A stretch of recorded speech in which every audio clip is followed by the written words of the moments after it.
I'm going to show you the absolute best way to remove dental plaque from your teeth. Plaque is a biofilm of microbes. What is biofilm? It's like a calcium igloo around a group of microbes. And they build this calcium shell to protect themselves.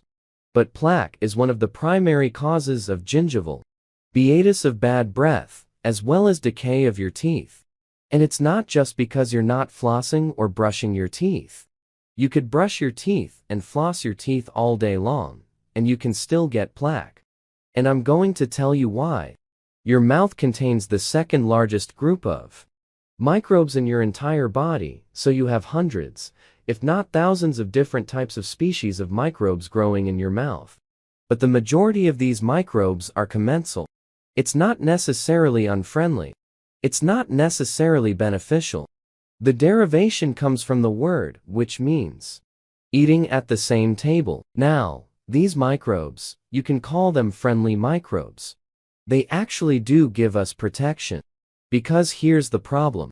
If you kill them or try to kill them, all of a sudden, you end up with a yeast infection or a candida infection even in your mouth. Well, apparently those microbes are keeping the candida in check. They keep the fungus in check. So if you kill them off now, you have this overgrowth of fungus. It's called oral thrush, but these microbes are supposed to be fairly neutral and not bother you. Plaque develops when this commensal-friendly relationship changes to an unfriendly relationship, called a pathogenic relationship. And I don't know if you've ever had this happen in your life where you had a friend that turned on you. Well, this is the same situation. These biofilms develop under stress, okay? What kind of stress? Well, a lot of things can stress them out. You're eating the wrong foods. Eating a lot of sugar, smoking alcohol, antibiotics. I already mentioned that. Now, is there any type of, I don't know, chemicals that maybe mimic an antibiotic in your mouth? The answer is yes. The main chemical in mouthwash, for example, which is called chlorhexidine. And if you look at the side effects, it increases acidity. It increases the risk of decay. What about fluoride? That's in all your toothpaste. It's in the water supply. Wow, I did a little deep dive on that. Check this out. Fluoride has been around for 60 years.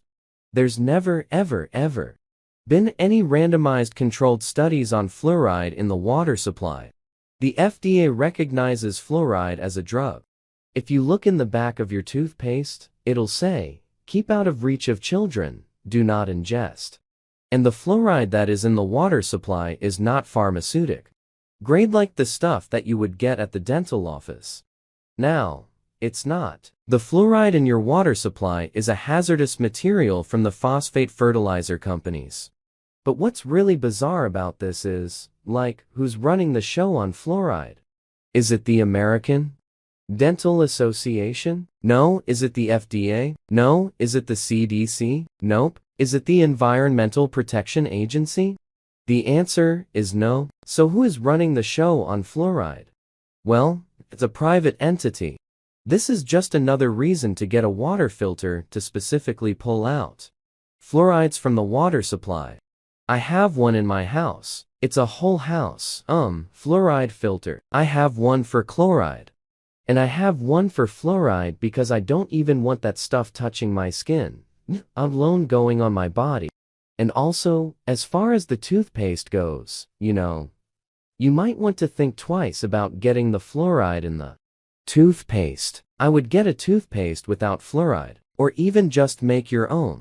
So the dental plaque is coming from these pathogenic microbes. They're biofilms, because there's been something in your mouth that created a stress.